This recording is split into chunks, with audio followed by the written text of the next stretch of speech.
Doubt है उसी को हम लोग पहले डिस्कस करेंगे। यहाँ पे डाउट में इन्होंने मेल किया है और जो डाउनलोड किया है हमने, डाउनलोड करने के बाद ये फाइल हमने यहाँ पे रख लिया है।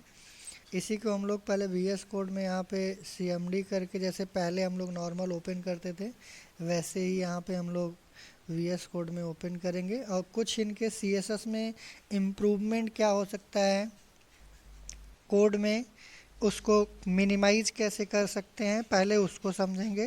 फिर उसके बाद उनमें जो इनके डाउट्स हैं वो डाउट को डिस्कस करेंगे। तो अभी हम लोग अपने नॉर्मल VS कोड वाले स्क्रीन पे आ चुके हैं। अभी हम लोग यहाँ पे देख पा रहे हैं कि हमारे पास कुछ CSS यहाँ पे लिखी गई है। 31 करके था इनके फाइल का नाम, जैसा कि हम लोग इसमें देख रहे थे 31 display.html है। तो ये वाली फाइल है, इस पे चलेंगे। पहले तो ऑप्टिमाइज़ कर लेते हैं कोड को। कोड हम लोग यहाँ पे समझेंगे। अभी जैसे इन्होंने देखिए HTML के कोड में क्या लिखा है, इन्होंने क्लासेस कुछ बनाई हैं। क्लासेस में ABCD करके लिया गया है। और यहाँ पे यूनिवर्सल सेलेक्टर एक तो इन्होंने पहले ले रखा है जिसमें 0 दिया है मार्जिन। दैट मीन्स सबकी मार्जिन बाय डिफ़ॉल्ट जो होती है वो हट जाएगी, 0 हो जाएगी। बाकी इन्होंने कुछ दिया है, बॉर्डर दिया है क्लास A में। और यहाँ पे बॉर्डर थोड़ा सा डिफरेंट दे रखा है। विड्थ हमारे पास यहाँ पे दे रखी है। विड्थ अगर हम देखें तो सेम दे रखा है। डिस्प्ले ब्लॉक दिया है इसका। ए वाले में डिस्प्ले ब्लॉक नहीं है, वैसे भी जिसमें इनलाइन होगा वो ब्लॉक। हाँ, अब इसमें अगर हम यहाँ पे विड्थ देखें तो विड्थ हमारे पास कॉमन दिख रहा है और पैडिंग भी कॉमन दिख रहा है। तो इसमें जो कॉमन कॉमन चीज़ें हैं उसको भी हम देखते चलेंगे। इसको हम अभी देखेंगे कि एक साथ कैसे लिखेंगे। जैसे अभी इन दोनों में कॉमन हमारे पास क्लास A में है, क्लास B में है, तो कॉमन यहाँ पे क्लास A.B करेंगे। फिर यहाँ से कर्ली ब्रेसेस लगाएंगे। जो कॉमन है उसको एक साथ कर लेते हैं। इससे ये फ़ायदा होगा कि हमें 2 बार नहीं लिखना पड़ेगा, हमें यहाँ पे विजिट कम करना पड़ेगा, ऊपर नीचे कोड में विजिट नहीं करना पड़ेगा। तो ये वाली लाइन हमने हटा दिया, यहाँ से उठा के इसमें कर दिया, तो A और B में दोनों चीज़ें रहेंगी। जैसे पैडिंग दी गई है, पैडिंग में हमारे पास कॉमन है तो कहीं से भी उठा करके इसमें रख दीजिए और यहाँ पे पेस्ट कर दीजिए, यहाँ से भी ये पैडिंग हट जाएगा। डिस्प्ले ब्लॉक है, इसको रहने देते हैं। टेक्स्ट अलाइन सेंटर है, इसमें देखिए टेक्स्ट अलाइन सेंटर भी यूज किया गया है, तो टेक्स्ट अलाइन सेंटर भी हम यहाँ से हटा सकते हैं क्योंकि दोनों में कॉमन है। अभी और भी देखेंगे, अगर कॉमन रहेगा तो वहाँ से भी क्या करेंगे, उसको भी हटाएंगे, एक जगह पे लाएंगे। कम कोड रहेगा, एनालिसिस करने में आसानी होगी। और कम करने से ऐसा नहीं है कि हमारा कोड ऑप्टिमाइज कर देंगे तो हमारा काम अलग करेगा, काम वही करेगा, बस फ़र्क इतना होगा कि हमें समझने में इजी हो जाएगा। अब इसमें देखिए विड्थ जैसा कि ऊपर वाले में दिया गया था, यहाँ पे भी विड्थ दी गई है, तो मैं यहाँ से भी विड्थ हटा रहा हूँ। पैडिंग इसमें से भी दिया गया है, सेंटर इसमें से भी दिया गया है, तो क्लास A B के लिए जो काम किया था वही C में भी किया गया है। तो मैं यहाँ पे क्लास C को भी इसी के पास में दे दूँगा, जिससे यहाँ पे कॉमा करके .C हो जाएगा। और सिमिलर ऐसे और भी क्लासेस हम लोग चेकआउट करेंगे।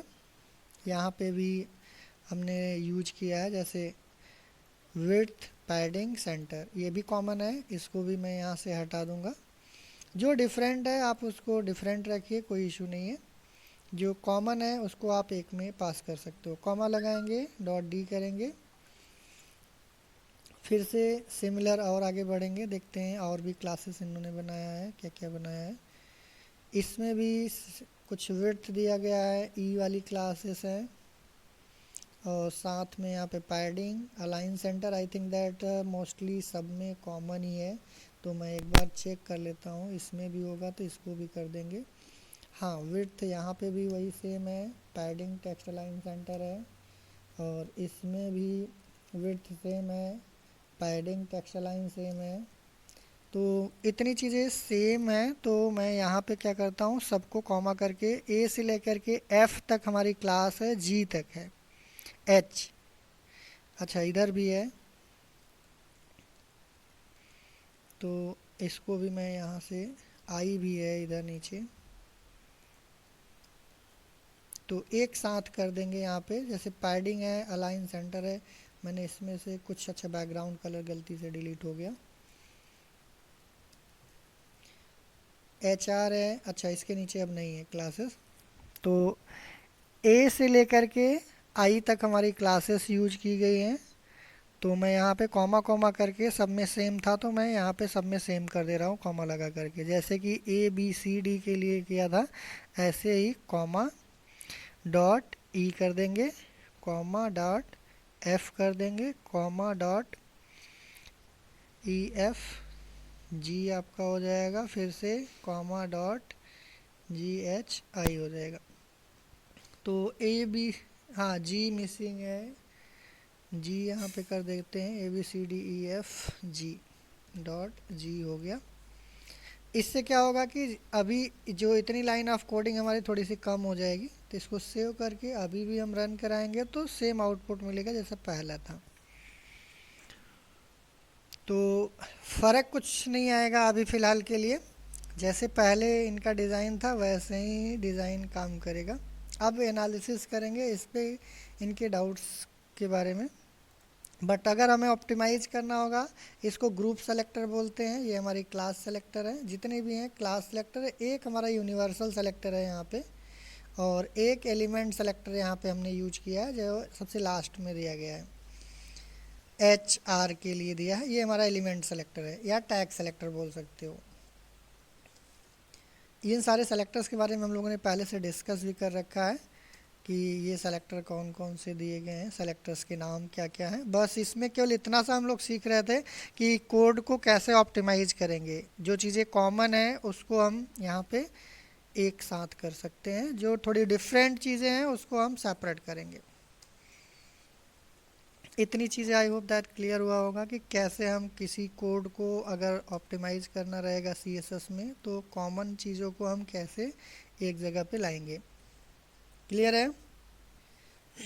हमने यहाँ पे जो यूज किया है बॉडी में, ये सारी क्लासेस यहाँ पे बॉडी में इस्तेमाल की गई हैं। बॉडी में ए से लेकर के आई तक जितनी क्लासेस हैं सिक्वेंसली सब डिवीज़न में लगाए गए हैं, तो ये सारे ब्लॉक एलिमेंट्स हैं। और स्पैन जो लगाया गया है ये हमारा इनलाइन एलिमेंट है। अब देखिए, जैसे हमने कहीं कहीं पे किसी क्लास में ब्लॉक लिखा है और किसी किसी में नहीं लिखा है। अब इसमें तो हमारा ब्लॉक एलिमेंट कुछ फ़र्क नहीं पड़ेगा, क्योंकि by default division block element होता है। तो जो हमने यहाँ पे बी वाली क्लास बनाई थी, यहाँ पे अगर आप देखेंगे तो डिस्प्ले ब्लॉक लिखा था, इसको अगर मैं हटा दूंगा तो आपको डिवीज़न में कोई फ़र्क नज़र नहीं आएगा। बट आपका ये बी वाली क्लास स्पैन में लगा रखा है तो इसमें फ़र्क नज़र आएगा, क्योंकि ये हमारा क्या हो जाएगा, इनलाइन एलिमेंट है, तो ये कन्वर्ट हो जाएगा ब्लॉक में, जिससे ये एक लाइन में कभी नहीं आएंगे। जो पहले से ब्लॉक एलिमेंट है उसमें तो कोई फ़र्क नज़र नहीं आएगा, आप इसको हटा दोगे तब पर भी कोई फ़र्क नहीं होगा, क्योंकि जैसे है वैसे ही आएगा। जैसे यहाँ पे हेलो 2 है, हेलो 2 विथ स्पैन है, तो आउटपुट में अगर हम यहाँ पे चेक करें तो हमारा हेलो 2 विथ डिवीज़न का ये है, और यहाँ पे हेलो 2 विथ स्पैन है। इसमें तो एज इट इज़ ऊपर नीचे आता ही आता, क्योंकि इसमें तो कोई फ़र्क नज़र नहीं आएगा। लेकिन यहाँ पे अगर मैं हटा दूँ तो ये एक लाइन में हो जाएगा। देखिए कैसे, ए वाले में क्या दे रखा है, क्या डिस्प्ले हमने दे रखा है ए वाले में, इसमें नहीं दिया है, तो हमारा जो पहला स्पैन होगा और दूसरा स्पैन वो एक लाइन में आ जाएंगे अगर मैं ये क्लास हटा दूं तो। लेकिन इसमें फ़र्क नज़र नहीं आएगा, अगर आप इसको आप यहाँ से हटा भी दोगे तो कोई फ़र्क नहीं आएगा। जैसे कि अभी हमने यहाँ से भी हटा दिया, यहाँ से भी हटा दिया, इसमें कोई फ़र्क नज़र नहीं आएगा, बट इसमें नज़र आएगा। चल के देखते हैं आउटपुट स्क्रीन पे। अगर आप देखोगे तो ये हमारा डिस्प्ले 2, ये स्पैन वाला ना, ये एक लाइन में आ चुका है, और ये हमारा एज इट इज़ है। अगर आप चाहते हो कि कलर वैसे ही हो तो आप यहाँ से प्रॉपर्टी हटा के चेक कर सकते हो। जैसे अभी हमारा कलर चेंज हो गया, अगर आपको लगता है कि नहीं कलर भी आना चाहिए था तो यहाँ पे बी वाले क्लास को हम क्या करेंगे, यहाँ से डिस्प्ले वाली प्रॉपर्टी हटा देंगे बस। अगर आपको लगता है तो आप यहाँ से डिस्प्ले ब्लॉक हटा दीजिए। तो अब ये डिवीज़न में तो कोई फ़र्क नज़र नहीं आएगा, लेकिन हमारे पास स्पैन में ज़रूर नज़र आएगा। देखेंगे कैसे, यहाँ पे देखिए ये हमारा वहीं पे है एज इट इज़ अपनी जगह पे, लेकिन ये जो रेड वाला नीचे था वो नेक्स्ट लाइन में आ गया, सॉरी सेम लाइन में आ गया। तो यहाँ पे ये चीज़ें हो गई कि हम जब भी यूज करेंगे तो हमें ध्यान देना पड़ेगा कि आप डिस्प्ले ब्लॉक सेम क्लास अगर यूज करोगे तो आप ब्लॉक एलिमेंट होगा तो कोई नज़र नहीं आएगा फ़र्क, बट इनलाइन होगा तो फ़र्क नज़र आएगा ज़रूर। अब जैसे यहाँ पे सी और डी दे रखा है, आगे थोड़ा सा और भी देखते हैं इसमें और क्या क्या चीज़ें दे रखा है। जैसे इसमें इनलाइन दिया गया है सी में, अब ये सी में इनलाइन है तो अब इनलाइन हमारा कैसे नज़र आएगा। जैसे सपोज करिए एक हमारा ब्लॉक है, एक इनलाइन है। अब जैसे यहाँ पे सी है बी है, अगर यही बी वाली क्लास डिवीज़न में लगाया गया है, यही सी वाली क्लास डिवीज़न में लगाया गया है, अब यहाँ पे हम ये वाली क्लास लगा देंगे, उस डिवीज़न को ये क्या करेगा, इनलाइन बना देगा। लेकिन उसका पड़ोसी वाला डिवीज़न वो तो इनलाइन है ही नहीं, ब्लॉक है। डिवीज़न के केस में देखिए यहाँ पे जैसे अभी हमारा ये डिवीज़न क्या है, ब्लॉक एलिमेंट है, और ये हमारा इनलाइन है, और ये भी हमारा ब्लॉक है। ब्लॉक एलिमेंट क्या बोलता है कि हम अपने बगल में किसी को आने नहीं देंगे, फुल विड्थ लेंगे। और ये भी कहता है ब्लॉक एलिमेंट कि हम भी अपने बगल में किसी को नहीं आने देंगे, फुल विड्थ लेंगे।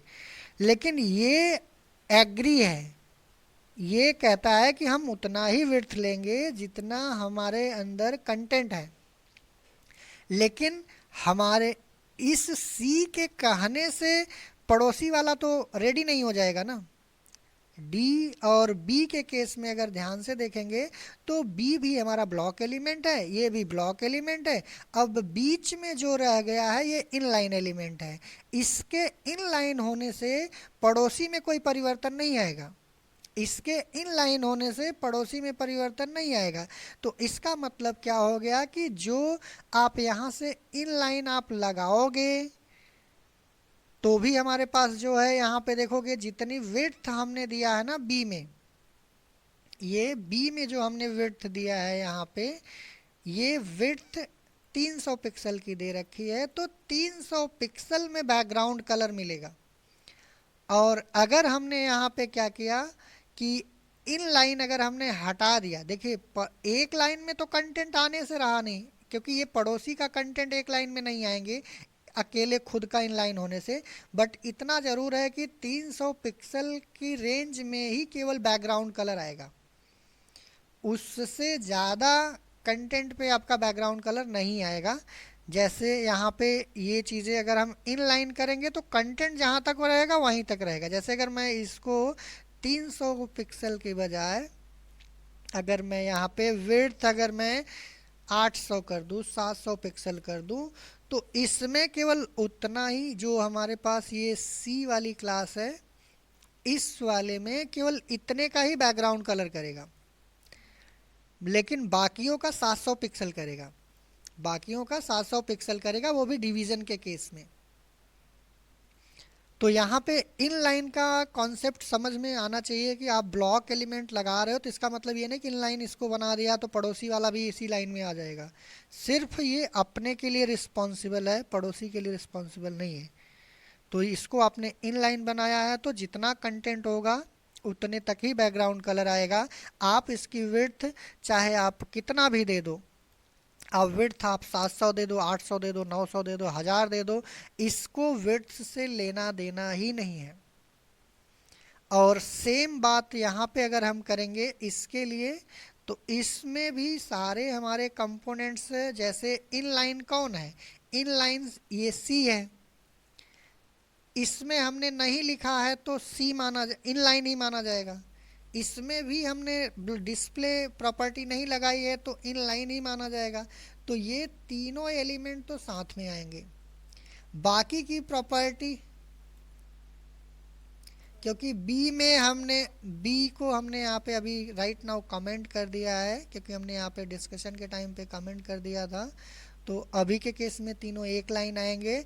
अगर ये हमारा ब्लॉक एलिमेंट होता तो क्या करता, अगर ब्लॉक एलिमेंट होता तो बी वाला हमारा 700 पिक्सल के विड्थ में बैकग्राउंड कलर करता, और ये अपने लाइन के सामने इसको नहीं आने देता, न तो इसको अपने बगल में आने देता इन लाइन होते हुए भी, क्योंकि ये अपना प्रॉपर्टी क्या है, विड्थ 100% लेगा, क्योंकि ब्लॉक एलिमेंट आपने अगर कर दिया है तो अभी फ़िलहाल के लिए नहीं है।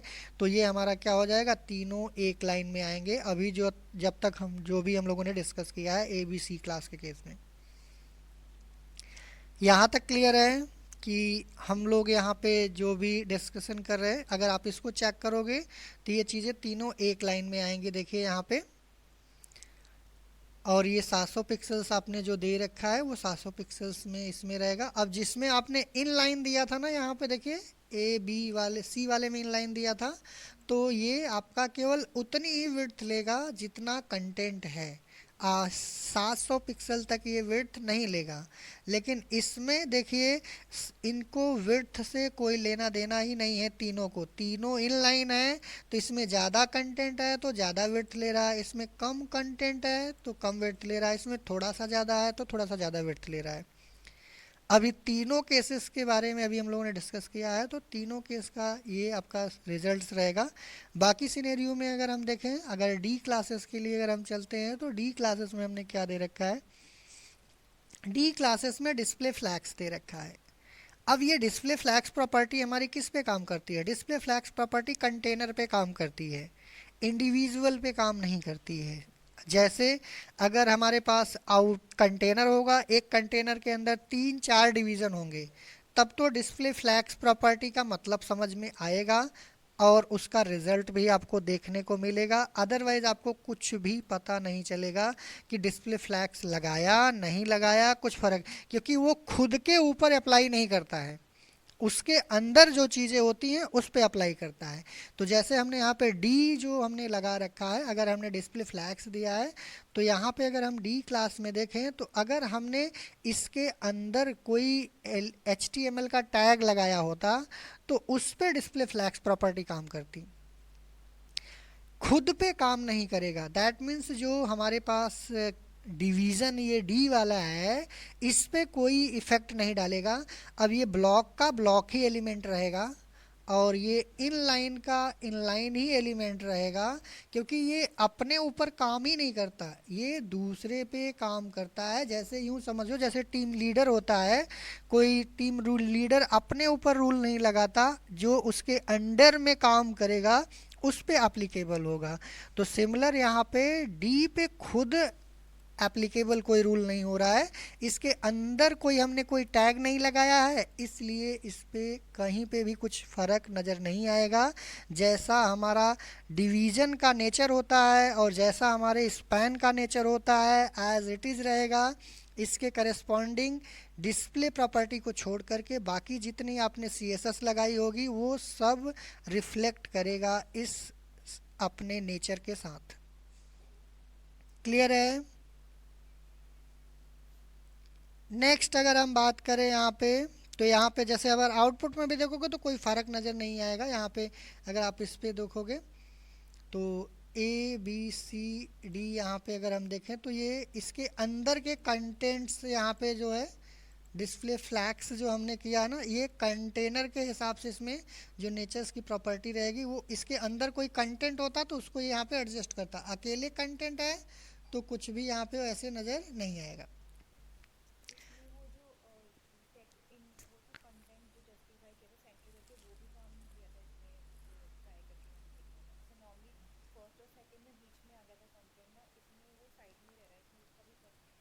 ये एलिमेंट पे काम करता है ना कि कंटेंट पे काम करता है। तो यहाँ पे जो डिस्प्ले फ्लैग्स है, यहाँ पे इसकी जितनी भी विड्थ पेरेंट की होगी वो तो रहेगी ही रहेगी। इसके अंदर कोई कंटेंट होगा तो उस पर आपको रिफ्लेक्शन नहीं मिलेगा, क्योंकि उसके एलिमेंट पे काम करता है। तो यहाँ पे इस पे अगर हम इसको टेक्स्ट अलाइन सेंटर करेंगे तो टेक्स्ट अलाइन सेंटर इस पे वर्क नहीं करेगा। इसके अंदर आपको कोई डिवीजन स्पैन लगा करके काम करना पड़ेगा, तब काम करेगा। तो यहाँ पे जो डिस्प्ले फ्लैग्स हमने लगाया है, तो डिस्प्ले फ्लैग्स में जो हमारी विड्थ रहेगी वो यहाँ पे एक्चुअल में उतनी विड्थ लेगी। जैसे इन लाइन में सिर्फ इतना सा परिवर्तन होगा कि इसकी विड्थ यहाँ पे उतना लेगा जितना ये आपने दे रखा होगा इस वाले क्लास में। तो जो डी वाले क्लास में हमने विड्थ 700 पिक्सल दिया है, ये हमारा स्पैन में भी वही काम करेगा, क्योंकि इन लाइन तो रह नहीं गया हमारा, क्योंकि आपने डिस्प्ले फ्लैग्स कर दिया है उसको। तो डिस्प्ले फ्लैग्स में आपको विड्थ आपको उतना ही लेगा जितना आपने दिया है। तो इतना ही विड्थ आपका डिवीजन का भी होगा और उतना ही विड्थ आपके स्पैन का होगा। अंदर के कंपोनेंट पे अप्लाई तो करेगा एक लाइन में लाने का, क्योंकि जैसे इन लाइन लगाते हो तो एक लाइन में तो आता है, लेकिन एक लाइन में आने के लिए हमारे पास मल्टीपल कंपोनेंट होने चाहिए, और मल्टीपल कंपोनेंट नहीं है तो आपको इन लाइन यहाँ पे फ़र्क नज़र नहीं आएगा। इस पे क्या हो रहा है, बस इतना सा है कि इसकी विड्थ आपकी और इस डिवीज़न की विड्थ स्पैन की विड्थ सेम आ जाएगी। ठीक है। तो कुछ इस तरीके से हमारे पास यहाँ पे फ्लैग्स की प्रॉपर्टीज़ थी। और यहाँ पे इसके लिए भी हम लोगों ने फ्लैग्स के बारे में भी डिटेल से पहले भी डिस्कस कर रखा है कि फ्लैग्स किस तरीके से काम करता है। जैसे हम लोगों ने मेन्यू बनाते टाइम भी यूज किया था, यूएल को हमने डिस्प्ले फ्लैग्स किया था एलआई, जिससे ऑटोमेटिक एक लाइन में आ गए थे, और उसको सेपरेट सेपरेट इक्वल पार्ट में वो डिवाइड भी कर देता है, विड्थ भी ले लेता है सारे एलिमेंट्स का। इनलाइन ब्लॉक हम लोगों ने ऑलरेडी पहले भी इसके बारे में डिस्कस कर रखा है। इनलाइन ब्लॉक अगर हम लगाएंगे तो वो क्या करेगा कि एक लाइन में भी रहेगा और उसकी विड्थ भी दे सकते। जैसे इन लाइन का हम विड्थ नहीं दे सकते, जैसा कि अभी हम लोग यहाँ पे अगर हम बात करें डिवीज़न में हमने जो सी वाला एलिमेंट था ये इन लाइन हमने कर दिया था, तो इसकी विड्थ हम नहीं दे पा रहे थे थर्ड वाले एलिमेंट का जो डिवीज़न के साथ में है। लेकिन अगर हम यही चीज़ें क्या करते, डिस्प्ले इन लाइन कर देते, इन लाइन ब्लॉक, तो एक लाइन में भी रहेगा और साथ में उस पे हम क्या कर सकते हैं, विड्थ भी दे सकते हैं। अब आप कहोगे कि हमारा इस स्पैन में तो काम कर रहा है लेकिन ब्लॉक में काम नहीं कर रहा है। ऐसा क्यों नहीं काम कर रहा है, क्योंकि खुद के ऊपर प्रॉपर्टी इंप्लीमेंट करने से पड़ोसी पे फर्क नज़र नहीं आएगा जब तक कि पड़ोसी भी उस नेचर का ना हो।